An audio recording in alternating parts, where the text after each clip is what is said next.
de Córdoba, del país, que se hacen presentes en este 15º Congreso, en donde se traen los tópicos, como siempre decimos, más candentes, más importantes en el ámbito de la infectología. Y estoy aquí nada más y nada menos que con la presidenta de la Sociedad de Infectología de Córdoba, la doctora Sabrina Penco, que viene trabajando ya hace un año para llegar a esta instancia en donde creo que lo pueden celebrar y están muy, pero muy contentos. Doctora, gracias. Gracias por recibirnos. No, Ale, muchas gracias a vos y al canal por estar hoy con nosotros.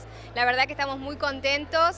Este evento que ya hemos contado en otros momentos en el canal, que lo hacemos hace 15 años. La verdad que nos ha superado las expectativas. Tenemos hasta el momento más de 800 inscriptos y todavía nos queda un día largo hoy de actividad y todo el día de mañana, que además de hacer la parte científica y más bien médica, digamos, hay una actividad específica para la parte de la salud, enfermería, con todo lo que es abordar lo que son las enfermedades asociadas a los cuidados de la salud, que son lo que la gente comúnmente conoce como las infecciones intrahospitalarias. La verdad que impresionante. Recién estábamos hablando y entrevistando a distintos profesionales de la salud. Bueno, con todo lo que tiene que ver hantavirus, influenza, vacunas, virus sincitial respiratorio, que se va a abordar en un ratito nada más, lo que tiene que ver con también la vacuna para adultos. Digo, traen las últimas investigaciones y también compartir con el resto de los colegas para ver, de alguna manera, ¿no?, cruzar experiencias. Sí, esto es lo más importante de estos eventos. La verdad es que cuando tuvimos el famoso COVID, que empezaron a hacer de todas las cosas virtuales, uno dudaba en el tema de cuándo íbamos a volver a la presencialidad. Pero la verdad es que rápidamente nos dimos cuenta de que este espacio, además de tener y traer todo lo científico, digamos, crea nexos, crea ideas. Uno conversa con otros profesionales de otros países, de otras provincias, comparte, digamos, el día a día y puedes hacer y tratar de implementar lo que otros implementan en sus lugares, tratar de llevarlo a cabo y favorecer también a los lugares, digamos, donde uno atiende y trabaja, tanto para el paciente individual como para la comunidad en sí. Bueno, doctora, felicitaciones. Más de 800 inscriptos, la verdad, todo un éxito. Todo un éxito, la verdad que sí, estamos muy agradecidos, muy emocionados, digamos. La verdad que, como vos decías, se trabaja mucho. Nosotros terminamos mañana el congreso y ya fijamos la fecha para el otro, y a partir de ahí se empieza a trabajar durante todo un año para que esto realmente nos sirva a todos, digamos, a nosotros como sociedad científica, a los profesionales que vienen a participar, que si realmente se haga un evento de calidad y que ellos puedan escuchar los avances en el área de la infectología. Y bueno, y aparte sociabilizamos, digamos, y nos vemos con amigos hace mucho tiempo, gente que está en otras provincias, que se ha formado acá en Córdoba, y todo eso también llena de riqueza y de experiencias a todo esto. Gracias y felicitaciones. Sé que tiene mucha demanda la presidenta de la sociedad, así que la dejamos libre y nosotros seguimos cubriendo acá. Gracias. Gracias Ale, gracias al Canal C por acompañarnos en estos días.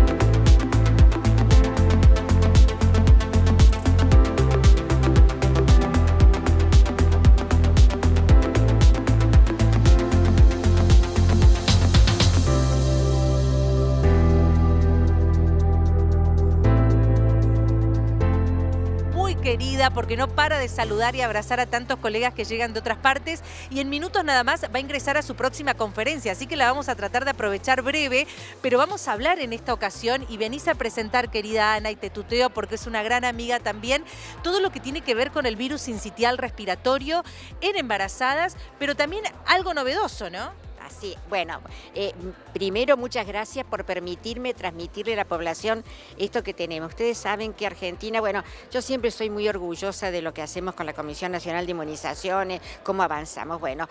Y el virus respiratorio sincicial es realmente un dolor de cabeza en la temporada invernal en pediatría, más allá de que también toma a los adultos, que también hay vacuna para los adultos.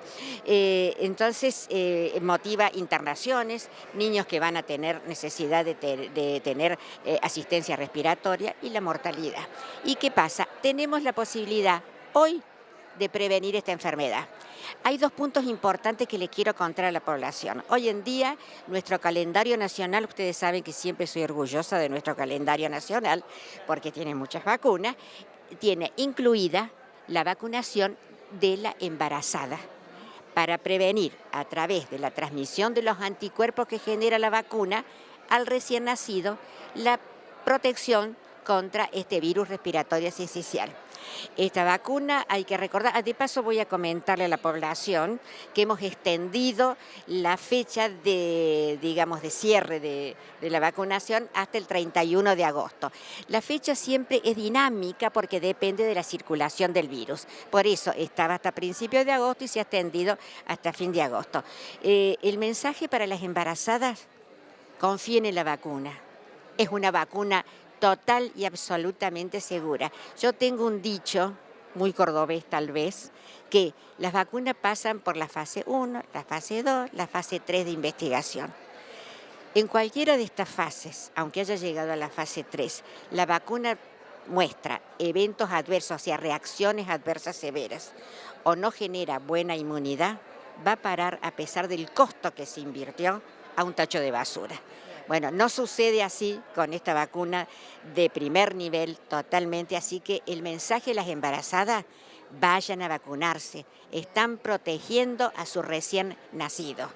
Eso es por una. Pero por otro lado, tenemos que justamente ahora en la mesa vamos a tener un pediatra infectólogo al cual estimo mucho, Rodolfo Villena, porque es brillante, y nos va a contar de la otra forma de prevención, que es el anticuerpo monoclonal, que se llama Nirsevimab.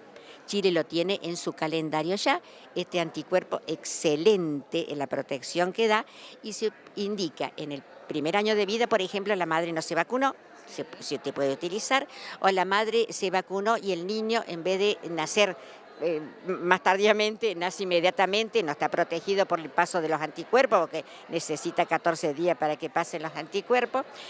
Es un anticuerpo, está incluido en muchos países a nivel del mundo. Nosotros lo tenemos ahora ya aprobado por ANMAT. Está aprobado por ANMAT, pero todavía no lo tenemos disponible comercialmente en el país. El impacto que ha tenido el anticuerpo digamos, la prevención combinada de vacunación más anticuerpo es excelentísima. Entonces, bueno, es un futuro no muy lejano, porque ya empezamos con la vacuna, en la prevención de esta severa patología en los niños. Y les quiero comentar algo más, que no sé si ya lo dije, que en el segundo año de vida, o sea, el chico no el recién nacido, todos los grupos de riesgo, por ejemplo, los que son cardiópatas, los que tienen patología pulmonar, si les está indicado también la aplicación de este anticuerpo nuevo monoclonal. Gracias.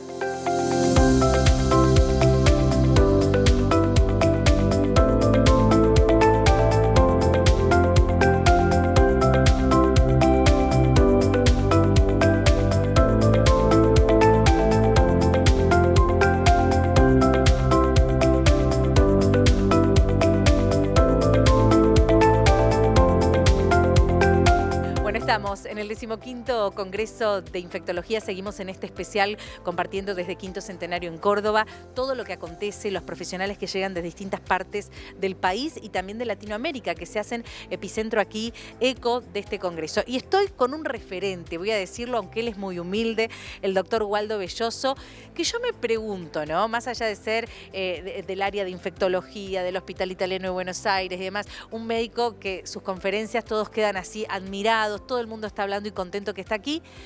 En una familia de compositores, de artistas, ¿por qué me salió médico?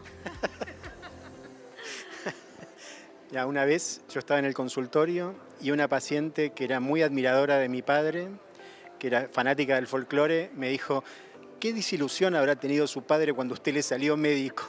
Bueno, le digo, no tanto, estaba contento. Bueno, mira, Waldo, has venido aquí para meternos un poco más en el tema de la infectología, a hablar precisamente de las epidemias y el poder. Y yo decía recién, casi al finalizar tu conferencia magistral, estamos próximos quizás a una segunda pandemia. Me quedé pensando en eso, voy de atrás hacia adelante, ¿no? ¿A qué te referiste para que la audiencia pueda entender? Muchas veces digo, tenemos miedo, la pandemia nos dejó con mucho miedo. A partir de allí el mundo ha cambiado, sabemos que está globalizado. Digo, ¿qué hay que observar? ¿Qué hay que entender de todo este contexto que nos rodea? Sí, yo básicamente lo que intenté plasmar en la conferencia es presentar una visión de que algunas de nuestras conductas del pasado nos condicionan respuestas del futuro. Y que tal como estamos haciendo las cosas, es bastante probable que nos tengamos que enfrentar, no sé cuándo, no lo podemos saber, porque no hacemos futurismo, pero todos los indicios dan a favor de que es probable que tengamos nuevas pandemias en el curso de nuestra vida, ¿no? En el curso de los próximos años. Y esto se debe a un montón de razones, primariamente a la destrucción del hábitat de muchos animales salvajes que necesitan buscar nuevos lugares para sobrevivir y que en ese contacto más estrecho con el ser humano puede haber lo que se llaman derrames zoonóticos o spillovers de enfermedades que hasta ese momento no teníamos contacto y no tenemos por lo tanto protección. Y como hoy el mundo está globalizado, lo que hoy sucede en algún lugar remoto del mundo rápidamente se puede expandir. Entonces, no es que uno trata de sembrar el miedo ni nada por el estilo, simplemente decir que esto es probable que suceda y que seguramente si empezamos a considerar nuestras conductas estaremos mejor preparados para enfrentarlo. Hablabas recién también con respecto a la teoría de los gérmenes, ¿no? Que cómo le costó a Pasteur que le creyeran de alguna manera. Y esto se da ¿por qué? Porque, y lo relaciono con esto, lo simple es lo verdadero, la naturaleza es parsimoniosa, decías también, costaba en esos tiempos. Bueno, te mezclo esos temas para ver cómo lo podemos entender. Yo creo que básicamente todo lo que desafía nuestra intuición es difícil de asimilar. Claramente la teoría microbiana desafía la intuición. La intuición nos dice cómo algo tan chiquitito como un germen que no podemos ver a simple vista puede generar tantas enfermedades, puede generar mortalidad, puede tener tanta influencia. Y eso es como tal vez contrario a la, entre comillas, lógica. Para entender eso, para interpretar una teoría como la teoría microbiana, como puede ser la teoría del átomo, o puede ser todo aquello que no es visible a simple vista, implica un ejercicio intelectual que nos hace salir de un lugar de comodidad. Entonces, todo aquello que desafía nuestra intuición es más difícil de entender. Y por eso a Pasteur, ya en el año 1830, le costó casi 30 años que su teoría empiece a tomar conocimiento y difusión. Y hoy, básicamente, sentamos todo eso en la teoría microbiana de Pasteur, que después perfeccionó Koch. Bueno, tengo que preguntarte también de la navaja de Hanlon, ¿correcto? Porque lo explicó, es un sociólogo muy conocido, es más del siglo nuestro, XXI, ¿no? Pero también habló de la navaja de Ockham, que tiene que ver con Guillermo de Ockham. Bueno, contanos un poquito, haciendo un poco de historia entre lo que es la infectología, las influencias, los virus, las bacterias, porque todo va de la mano. Sí, en realidad son conceptos que no están dedicados específicamente a la infectología o a los microbios, pero que explican bastante del comportamiento humano. Entonces, así como tradicionalmente se conoce a la navaja de Ockham, digamos, esa frase que dijo Guillermo de Ockham, en el sentido que frente a cosas que tienen la misma magnitud, siempre la explicación más sencilla es la verdadera. Por eso decía que la naturaleza tiende a ser parsimoniosa en el sentido que cuando hay dos cosas que se explican de diversa forma, si hay una explicación más fácil, lo más probable es que eso sea lo correcto. Y por eso se llama navaja en el sentido que saca todo el desperdicio de las teorías, digamos, de complejizar las cosas de manera inútil. Y Hanlon lo que decía más cerca de nuestro tiempo es que no atribuyamos a la maldad cosas que pueden ser explicadas perfectamente por la estupidez. Lo que decíamos de una forma casi jocosa, pero que realmente nos llama a la reflexión y que puede ser verificada, los invito a verificarla en muchos ámbitos de la vida, es que no necesariamente cuando algo malo sucede es porque hay alguien que lo diseñó o lo pensó, o nuestra capacidad de maldad existe, por supuesto, pero nuestra capacidad de comportarnos como como poco inteligentes, digamos, es mucho más probable. En este sentido, Waldo, tengo que venir a la actualidad. Hemos pasado la pandemia. En ese momento yo recuerdo embarazada de mi segundo hijo, desesperada y rogando que salga la vacuna. Y cuando salió empezamos a vacunarnos y demás. Pero fue como perdiendo interés en la sociedad y generando algunas veces desconfianza. Entonces nos enfrentamos también a una situación en donde exigimos tanto la vacuna y hoy hay tantas vacunas esperando ser colocadas. ¿Qué opinión te merece esto? ¿Por qué se genera esto en la sociedad? De la fake news seguramente, de la falta de información. Yo digo particularmente, y lo aclaro siempre como periodista de salud, las vacunas salvan vidas, estoy convencida. ¿Por qué quizás se genera esta desconfianza? Me parece que es muy interesante la pregunta y creo claramente que ahí tenemos un ejemplo de una oportunidad perdida. Estamos perdiendo una oportunidad preciosa de mantener las tasas de vacunación como corresponden. En todo el mundo y en particular en Argentina, las tasas de vacunación, no solo de COVID, de todas las enfermedades prevenibles, está disminuyendo. Y eso se debe a un montón de razones, pero claramente tenemos que poner atención en eso para frenar este descenso. Con la pandemia sucedió algo muy, muy inesperado. Piensen ustedes que cuando se empezaron a probar las primeras vacunas, cuando empezó la pandemia de COVID, la FDA dijo que iba a probar vacunas que tuvieran al menos un 50% de eficacia. ¿Y qué pasó con las vacunas? Tuvieron más del 95% de eficacia. Eso era absolutamente improbable, impensado. Algunos pensadores lo llamarían esto un cisne negro, o sea, algo que ocurre muy, muy raramente. Y eso, tal vez, no sé si fue casualidad, pero fue claramente una oportunidad muy, muy importante y que claramente salvó un montón de vidas. Entonces, sucedió algo muy imprevisto, pero a favor, porque nadie esperaba ese comportamiento de las vacunas frente al COVID. Y con eso se logró frenar la pandemia mucho antes de lo que se pensaba. Sin embargo, ese entusiasmo que debieran haber generado las vacunas del COVID y su eficacia inesperada, no se trasladó ahora en estos momentos. Nos hemos relajado y al no tener que enfrentar una pandemia ahora, estamos disminuyendo las tasas de vacunación y eso es un problema que lo vamos a estar pagando durante muchos años. Bueno, sumamente agradecida por esta charla, por esta visita en Córdoba, es un honor. No lo digo yo solamente, lo dicen todos los colegas, tener al doctor Waldo Belloso aquí y en esta conferencia que ha sido, reitero, magistral. Llevo mucho para estudiar, así que todavía quedan varias entrevistas más que lo vamos a tener y lo vamos a compartir. Gracias. Con mucho gusto, Alejandra. Muchas gracias.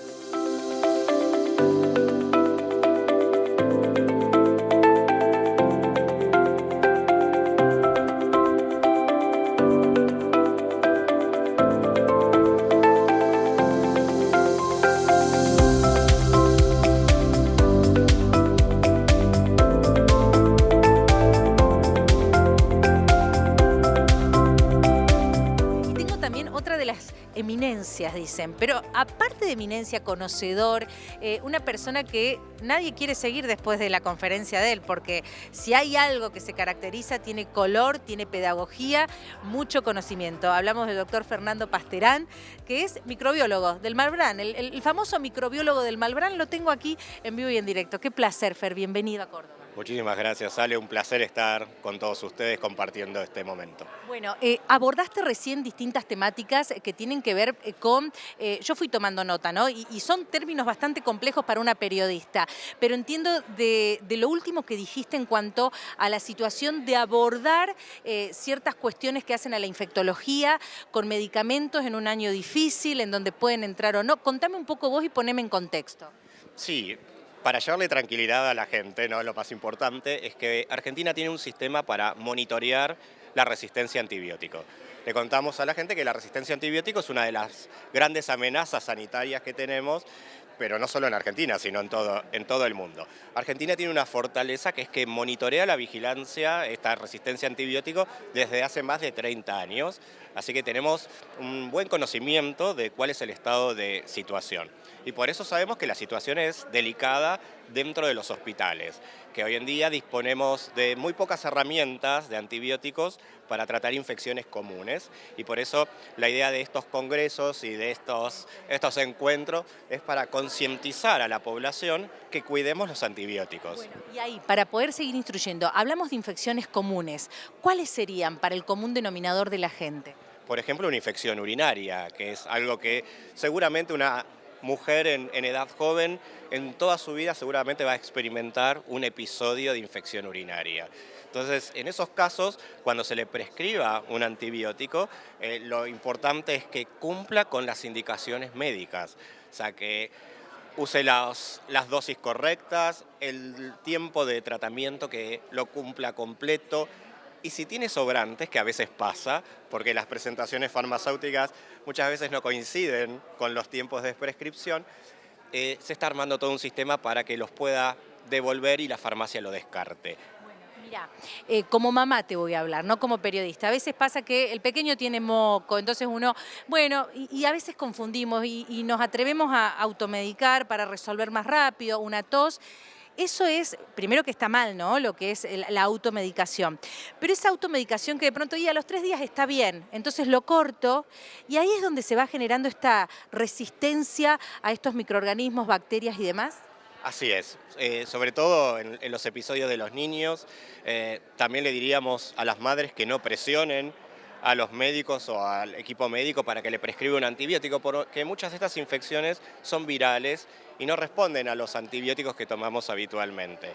Y las bacterias tienen muy buena memoria, o sea, saben cómo defenderse de los antibióticos y por cambios genéticos que se producen en la bacteria, aprenden entonces frente a un nuevo desafío con ese mismo antibiótico. Entonces eso va predisponiendo, ¿no?, como en una escalera, a que cada tratamiento innecesario, incumplido, la bacteria vaya evolucionando y esté tomando fuerza, correcto. Y a partir de allí, hablabas, son tantos los temas que hablaría con Fernando, pero a partir de allí toma fuerza, se hace más resistente. ¿Y qué pasa en el cuerpo? Tanto de esa criatura, pensemos, como de un adulto que también le pasa. Y los adultos ni hablar de la automedicación, ¿no? Argentina creo que es en eso estadística importante. Sí, aprendimos un poco más en el COVID, ¿no? A no automedicarnos con antibióticos porque era un proceso viral que no se mejoraba con el uso de antibióticos, y ahí pudimos ver una toma de conciencia colectiva más importante. Aprovechemos eso y sigámoslo manteniendo. La persona que se infecta con una bacteria resistente tiene serios problemas por delante, porque hasta que se puede identificar cuál es el antibiótico eficaz, si es que lo hubiera alguno, se demora tiempo, y todo ese tiempo que la persona infectada se pierde por no tener una buena cobertura, la enfermedad infecciosa va progresando. Y entonces eso, sobre todo si una persona ya tiene algún factor de riesgo, una patología de base, la predispone a tener una evolución más complicada, va a estar más tiempo internada. Entonces eso también genera costos para la salud, y muchas veces los antibióticos de rescate, como estuvimos discutiendo en el Congreso, son de ultísima línea y son medicamentos de alto costo. Yo tomé nota, como buena alumna y periodista inquieta y que amo el periodismo de salud.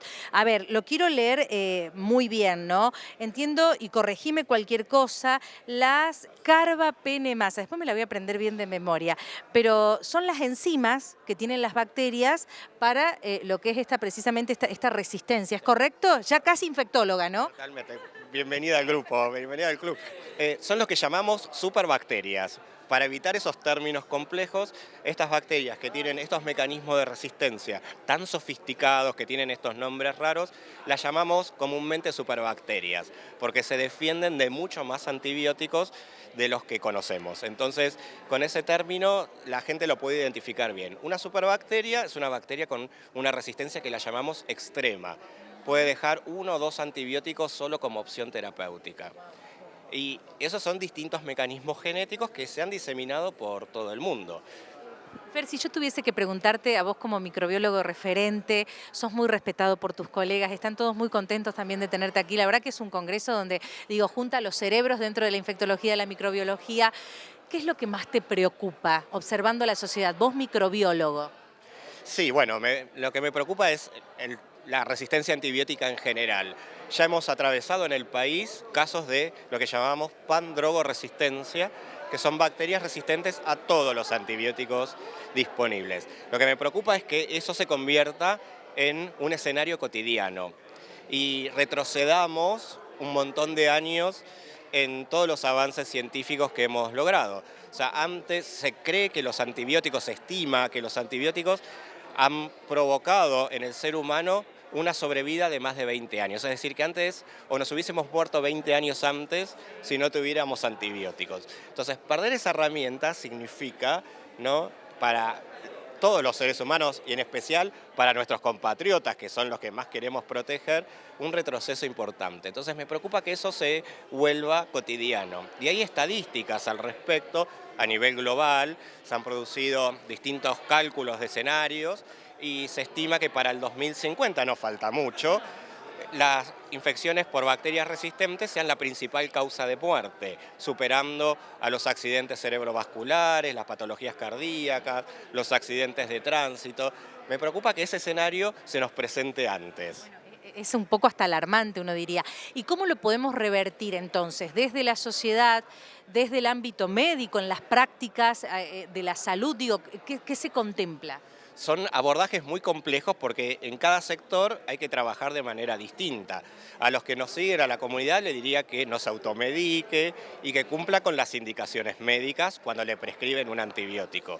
En el ámbito hospitalario hay que trabajar en prevenir infecciones, mejorar los cuidados de lavados de manos, la higiene hospitalaria, hacer un uso más prudente también de los antibióticos.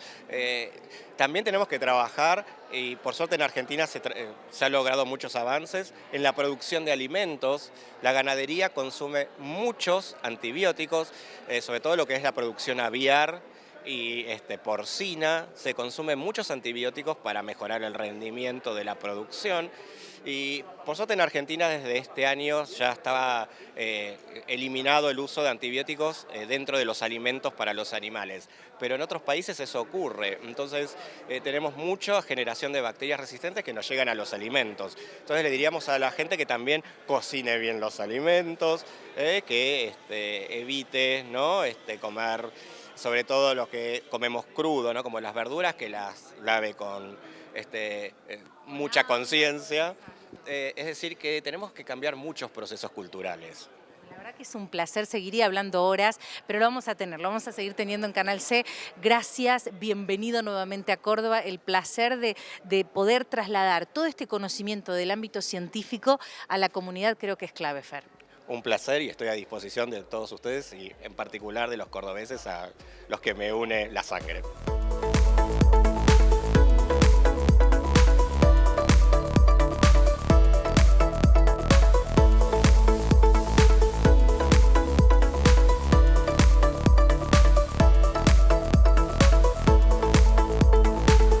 Bueno, seguimos en el segundo día del Congreso de Infectología de la Sociedad de Infectología de Córdoba, aquí el 15º. Y tengo a alguien que ya pudimos hablar en el noticiero en Córdoba Noticias, pero para poder ampliar un poco más.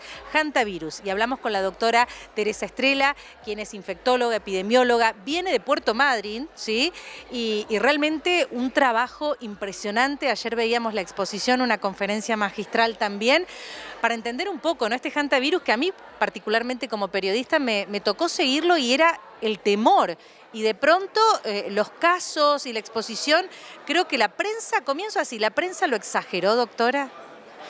Fue un momento de mucha incertidumbre, entonces claramente es posible que haya en la comunicación alguna exacerbación o alguna modificación de lo que verdaderamente sucedió. Concretamente fue un brote que, si bien abarcó 3 jurisdicciones y 2 países, estos significan provincia de Chubut, provincia de Río Negro y Palena en el país vecino de Chile, en realidad eso es geográficamente por la procedencia o por el lugar donde se identificaron los casos, pero en concreto fue un brote que involucró 4 grupos familiares de los cuales 2 estaban vinculados o ligados estrechamente por un matrimonio, por una pareja, que también fueron casos de hantavirus, y luego los casos que se fueron desprendiendo del contacto con los casos notificados. Entonces, esto significa, fue un grupo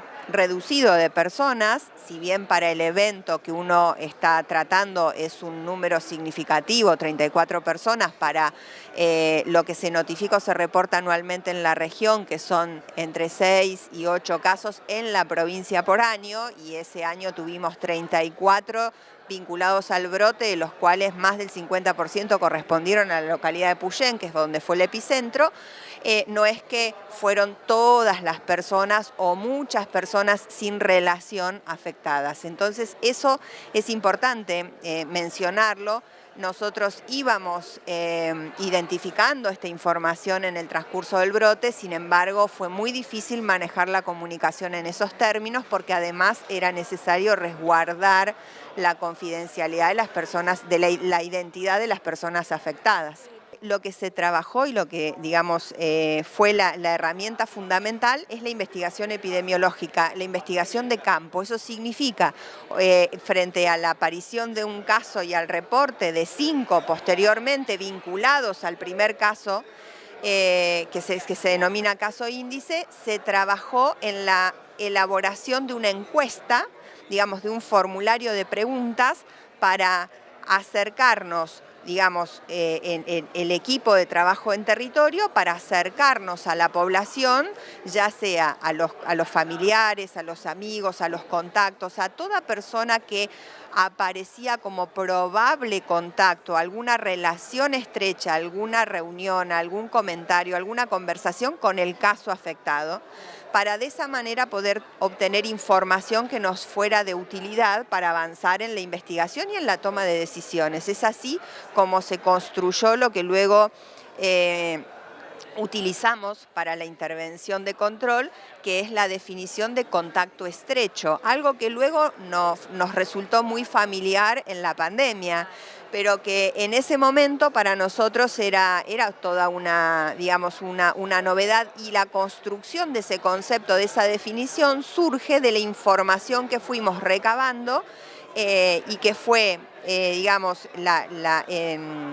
lo que permitió construir el proceso de avance del trabajo en terreno. Entonces, construir la definición de contacto estrecho resultó de, por ejemplo, identificar que la mayoría de las personas habían estado en contacto con el caso confirmado hantavirus más de media hora, en una distancia menor a 1 metro o en contacto directo. Entonces fueron como elementos que fuimos sumando de esas encuestas que permitieron construir una herramienta para poder trabajar luego.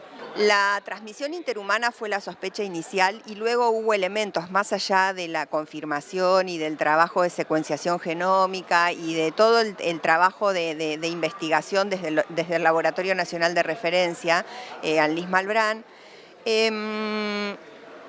Hubo otros elementos que nos ayudaron a esto que te conté antes del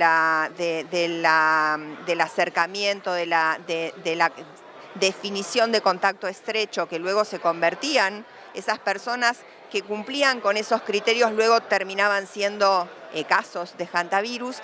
Y además, algo que mencionaste antes, que es muy importante, el trabajo en terreno, la investigación ambiental. Y con esto, ¿qué quiero decir? Un equipo de trabajo compuesto por biólogos, por veterinarios, por otros técnicos, usualmente o habitualmente con cada caso de hantavirus investigan y realizan capturas en los ambientes y en los lugares donde cada uno de los casos estuvo durante el tiempo previo al inicio de los síntomas, y de esa manera hacen captura de roedores, y esos roedores, digamos, se envían muestras de sangre y de tejido de esos roedores al Laboratorio Nacional de Referencia para ver si hay coincidencia, es decir, si los roedores están infectados, pudo haber sido ese el lugar de contagio, porque habitualmente hantavirus se adquiere por exposición ambiental. Y excepcionalmente es por transmisión interhumana. Entonces, el no encontrar roedores o el en ese momento, cada uno de los casos investigados del brote, no vincularlos con una exposición ambiental, es decir, la mayoría, menos uno, todos no habían atravesado el campo, no habían salido a recolectar hongos, no habían salido a trabajar con la rosa mosqueta. La rosa mosqueta es el principal alimento de estos roedores, por eso hablamos tanto de esto, ¿no? Entonces, ellos encontraron que no había actividad alrededor de las rosas y que había alimento de la temporada anterior, o sea, frutos en la planta de la temporada anterior, con lo cual no había roedores porque no se comían los frutos. Entonces, todos esos elementos abonaban a la hipótesis de la transmisión interhumana. Digamos, es muy importante la evaluación y la mirada del todo para llegar a esta conclusión, ¿no?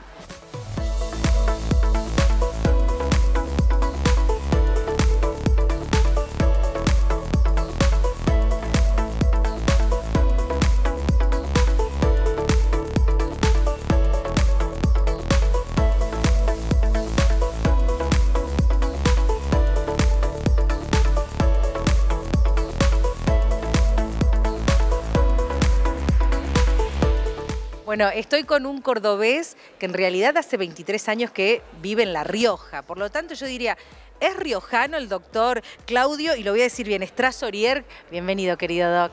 ¿Cómo le va? Muy buenos días, gracias. ¿Riojano, cordobés o mitad y mitad? Soy cordobés, vivo en La Rioja, no se puede. Cordobés no se puede, es nuestra genética. O sea que en La Rioja también hay Fernet, hay todo lo que es la cultura cordobesa. Muchísimos cordobeses en La Rioja, como en todos lados, el cordobés está en todo el mundo. Bueno, querido doc, para entrar en el tema de este congreso, de este 15º congreso que recién hablábamos, has venido y te voy a tutear desde el primer congreso y me llamó la atención las estadísticas de HIV, que de alguna manera una cosa a veces son las estadísticas oficiales y otra, en la experiencia como infectólogo, como médico, como el día a día de lo que siguen en el consultorio, se presentan inconsistencias. Entonces allí está la palabra del doctor, ¿no? Y la preocupación en cuanto al HIV. Exactamente, o sea, vos lo decías, el médico que está en terreno es un médico que tiene una visión y puede tener un concepto de lo que es la realidad. Lo que nosotros decimos, la única verdad es la realidad. Por eso, como en Córdoba, con la gran cantidad de médicos y pionero en la infectología de nuestro país, los infectólogos que ven 10, 15 pacientes por día y que a su vez hacen su cuestión académica, sabemos que estamos en una realidad compleja y que muchas veces lo que nosotros observamos a nivel de los registros nacionales, en las estadísticas, no es lo que vemos. Y nosotros vengo de estar gracias a la posibilidad en Europa, en 2 países, con colegas, en el Congreso Mundial de SIDA y en el Congreso de la Sociedad Interdisciplinaria de SIDA de España, y me mencionaban que algunas áreas de la estadística de Argentina son para declarar una emergencia en ITS y HIV. O sea que... Y en este sentido, a ver, es sumamente importante esto que estamos hablando y alarmante también. Algunas áreas de Argentina es para declarar una alerta, una emergencia. ¿Qué áreas? ¿La Rioja es una de ellas? La Rioja es una de ellas. Uno ve el último boletín, 40, oficial del Ministerio de Salud de Nación y tenemos una media de prevalencia del HIV de 12.12 puntos. 12.2. Pero Salta tiene 32, La Rioja tiene 30, Tucumán, Santa Cruz y Tierra del Fuego por arriba de 25 puntos, Cava en la Mesopotamia de las que menos tienen, Entre Ríos, Corrientes, Misiones. Tener una prevalencia de 30, 35% es algo totalmente llamativo, y si a esto nosotros le sumamos que la mitad de los diagnósticos que tenemos en el país en este momento están en etapa HIV, están en etapa SIDA, etapa HIV-SIDA. O sea, esa persona tiene como mínimo entre 7 y 10 años desde que se infectó y lo estamos haciendo en un diagnóstico tardío. la vinculación y la interacción que ha tenido esa persona en esos años ha diseminado la infección, hay que decirlo así, ha diseminado la infección en un número que no se habla, que yo ayer en la charla un poco conté. Nosotros tenemos que sumar a través de un cálculo estadístico un paciente en etapa tardía como mínimo de determinadas características, porque no todos los pacientes son iguales. Están los bisexuales, los heterosexuales, los hombres que tienen sexo con hombres, ¿me entiende? Consume droga, no consume droga, tiene antecedentes de enfermedad de transmisión sexual, principalmente la sífilis, usa el preservativo, aunque el preservativo, ya saben, muy poca gente lo usa. Nosotros podemos hablar que estos pacientes en esta etapa tardía, si son hombres que tienen sexo con hombres, que consumen drogas con antecedentes de infecciones de transmisión sexual, como mínimo en estos 3 años, en estos 7 años, se han cargado 3.5 pacientes. O sea, como mínimo han infectado a 3 pacientes. Si yo diagnostico en Argentina 5.200, 5.500 y 3.000 están en etapa tardía, es solamente multiplicar. Y esto no es para asustar, porque la peor información, usted como periodista lo sabe, es la que no damos. La peor información es la que no damos. No estamos en una situación, lo que nosotros estamos viviendo en La Rioja lo vivimos desde hace muchos años, pero yo no tengo la menor duda que la realidad de La Rioja es la realidad de muchas áreas del país, que en muchos lugares están camufladas, en algunos lugares estarán ocultas. Nosotros tenemos la posibilidad de decirlo y agradezco a Epidemiología de la provincia de La Rioja que me da los datos, pero necesitamos articular, necesitamos trabajar porque esta situación, el compromiso tiene que ser todos los actores sociales. ¿Cuál sería quizás el puntapié para entender estos contagios? Bueno, es multifactorial, es muy buena la pregunta. Pero, o sea, nosotros partimos de que no es un tema que esté en la agenda política de nuestro país. Primero. Segundo, estamos totalmente desdibujados a la hora de hacer la promoción y la prevención, que es lo más importante en medicina. Primer concepto de la medicina, mantener el mayor número de personas de nuestra población lo más sana posible, hasta que aparezcan las comorbilidades, si es que aparecen o no. Vida sana, alimentación, buen dormir y todo lo que nosotros sabemos. Y el screening de las infecciones de transmisión sexual, que son muy importantes y que, como vos decís, un tema estigmatizante, porque es lo privado, es lo más oculto, es lo que más guarda el ser humano, de acuerdo a su condición. Pero nosotros, hace 15 o 20 años, que estamos comunicando mal. Estamos comunicando mal. Nosotros vemos folletos, cartelería. Preguntémosle a los médicos que tenemos la posibilidad de salir si hay un papel pegado en un vidrio o en una pared de cualquier hospital de cualquier lugar del mundo, principalmente de Europa, de Estados Unidos. No existe eso. No existe. Porque la gente, eso no tiene, eso funcionaba hace 40 años, 50 años. Y hoy lo que funciona, con todo lo malo de la adicción de las redes sociales, pasa por ahí, porque, a ver, las redes sociales en líneas generales hay que manejarlos con mucha cautela, pero nosotros, yo ayer presenté un video, usted lo vio, yo presenté un video de cómo en 30 segundos, yo en una semana, puedo mandar un mensaje muy claro de una infección de transmisión sexual y que se reproduce en 300.000 personas, se retuitea, se descarga, se lo vincula con otro amigo y pasé un video mucho más largo de 2 minutos y medio, que voy a decir, sí, un reel de 2 minutos y medio, bueno, ahí estaba el actor, el personaje Pablo Granado, que es un fenómeno, pero todos estaban con los ojos así, atentos, y todo el mundo aprendió sobre el tema que trató. Eso es lo nuevo, lo que nosotros tenemos.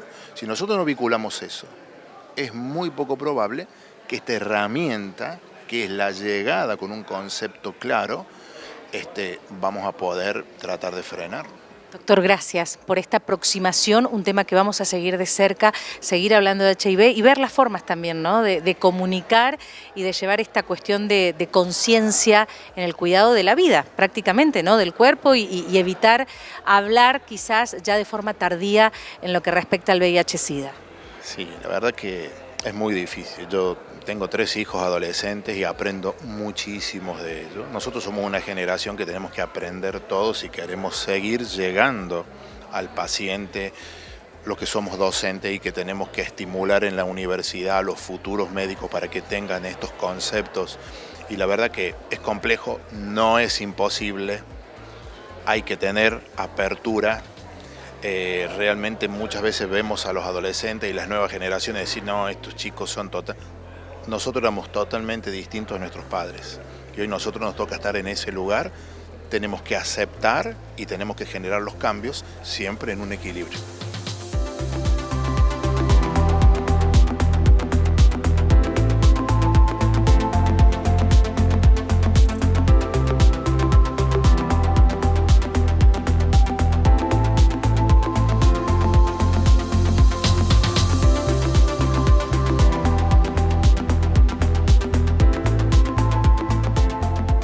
La incidencia que preocupa, los aumentos, el caso día por día en cuanto a lo que tiene que ver con los contagios de HIV, y muchas veces los pacientes que ya llegan a una instancia que cuando se conoce el diagnóstico estamos hablando no solamente de HIV sino ya el SIDA en su manifestación, y a partir de allí también es la otra cara, la esperanza de las nuevas investigaciones, de los nuevos desarrollos fármacos que acompañan a lo que sería una acción prolongada en el tratamiento. Son nuevas posibilidades que hablamos, ¿no?, de una enfermedad que hasta el momento uno dice no tiene cura, pero que el paciente puede tener una mejor calidad de vida, y son tratamientos que generan mucha esperanza. Y con eso vamos a hablar con el invitado de lujo.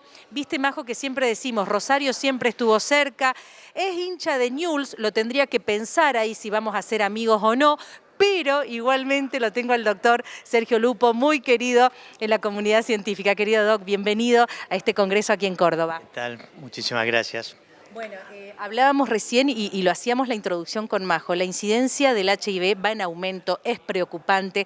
Hace muy poco tiempo se desarrolló en Europa el Congreso Internacional de HIV, América Latina no queda exenta de un foco importante, pero por otro lado la parte buena, que es lo que expuso en esta conferencia, en este plenario maravilloso que ha hecho, de la esperanza, de nuevos tratamientos. Bueno, hoy vine a hablar un poco ya del presente, pero sobre todo del futuro.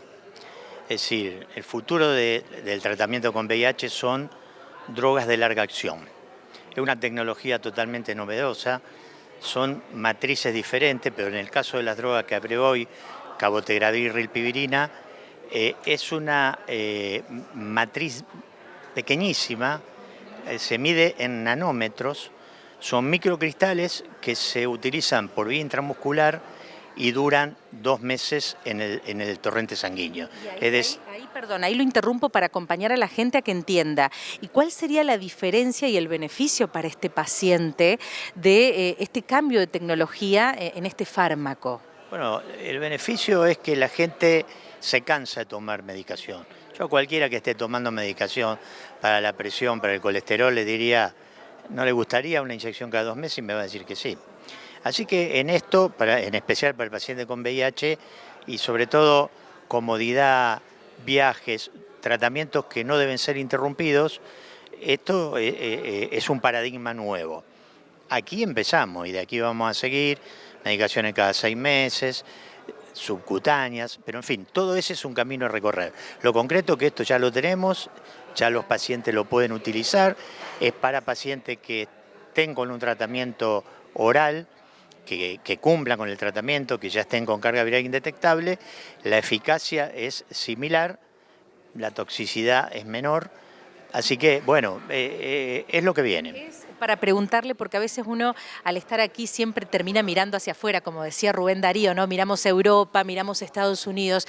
Este tratamiento y estas nuevas tecnologías en estos fármacos con acción prolongada en lo que respecta a HIV, ¿es lo que se está utilizando ya en el mundo? ¿Es lo que se empieza a utilizar? ¿Es recientemente nuevo? Sí, nosotros participamos de uno de los grandes estudios desde hace 7 años. Fue un estudio pivotal que dio origen a otro estudio a la aprobación. Recién ahora se están usando, es nuevo. En Estados Unidos empezó hace 1 año, en Europa otro tanto, pero la difusión, como siempre, como es un cambio total, se va haciendo lenta y progresivamente. Pregunto desde el desconocimiento para ir cerrando.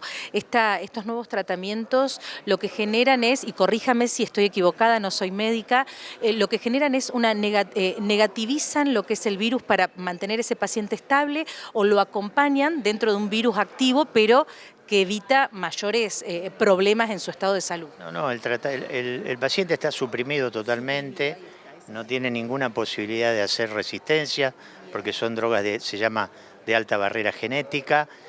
La única diferencia, como decimos siempre, con un paciente HIV negativo es que se tiene que aplicar la inyección cada 2 meses. Es decir, el resto es una vida absolutamente normal, puede hacer lo que quiera, viajar, embarazarse, tener relaciones sexuales con su pareja sin necesidad de usar preservativo. Es decir, todos los beneficios que ya aprendimos lo conserva.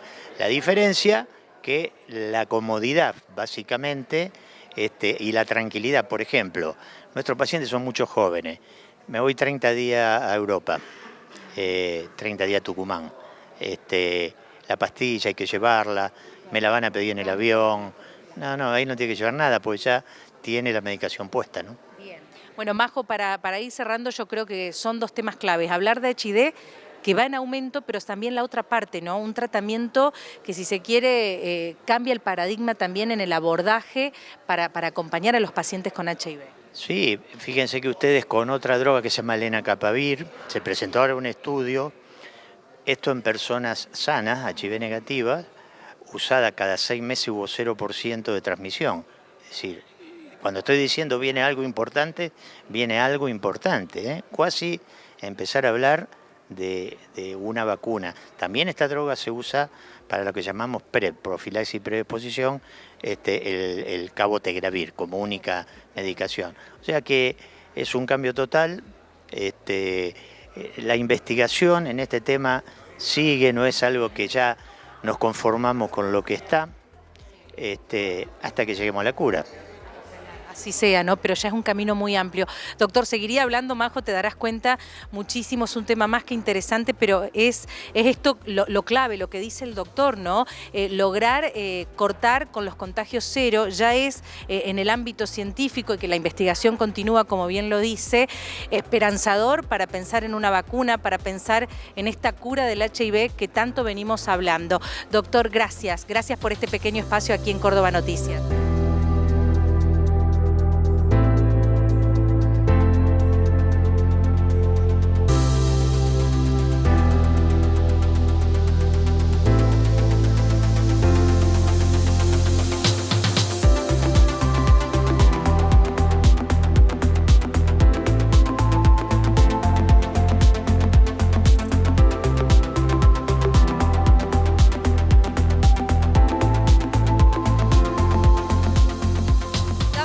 La previa de que se han presentado hace un ratito nada más lo que eran casos clínicos que se exponen y que empieza el debate entre los profesionales que están en el escenario y aquellos que están en el público, que son todos profesionales también, y es impresionante el ida y vuelta que hay en estas experiencias para llegar a ese diagnóstico, a ese tratamiento y a ese intercambio, doctora.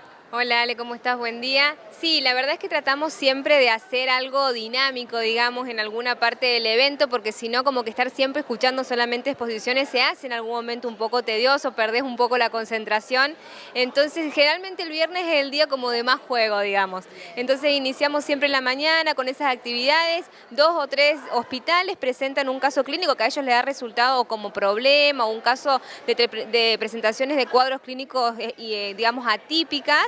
Entonces ahí se juega mucho con las posibilidades diagnósticas, los diagnósticos diferenciales, qué tipo de tratamiento les podés hacer, qué estudios les podés pedir para llegar al diagnóstico que estás sospechando. Entonces esa es una actividad muy linda.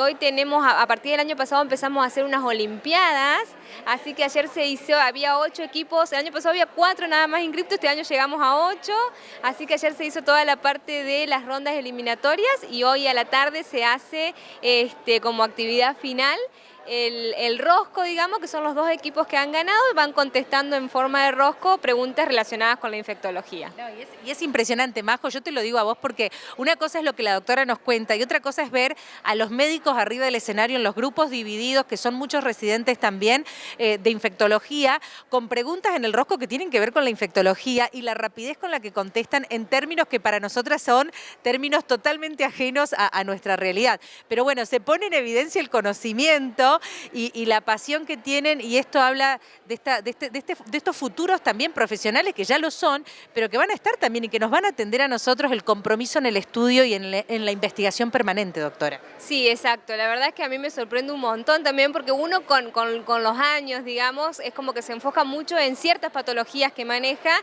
y hay cosas que la verdad es que como que la vas perdiendo. Entonces cuando te expones a esa misma situación, digamos, y los chicos responden tan rápido, la verdad que es muy motivador y es muy interesante. Bueno, por último, llega hoy también, va a venir de visita el ministro de Salud del Gobierno de la provincia de Córdoba a presentar las estadísticas de dengue. Sí, la última actividad como científica, más allá de que lo último es el rosco que estábamos contando, es una mesa que hemos armado como para hablar un poco de la problemática de dengue que tuvimos este año.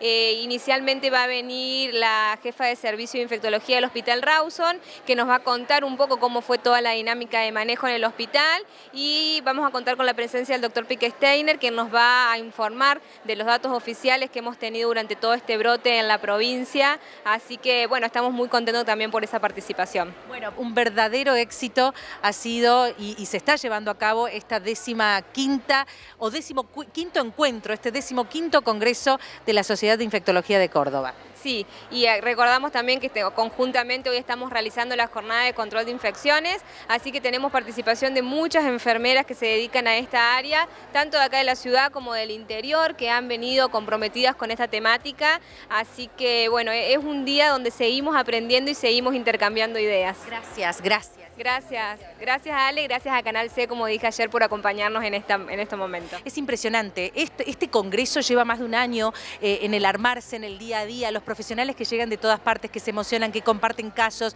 caminar por los pasillos aquí del hotel y escucharlos, compartir experiencias de pacientes y demás, eso muestra realmente el compromiso en la salud, en la capacitación y en la investigación permanente para el bien de la sociedad. Así que celebramos estos espacios y agradecemos enormemente a las autoridades de Canal C permitirnos llevar esto a nuestra audiencia, que también son sus doctores, nuestros doctores los que nos atienden en el día a día.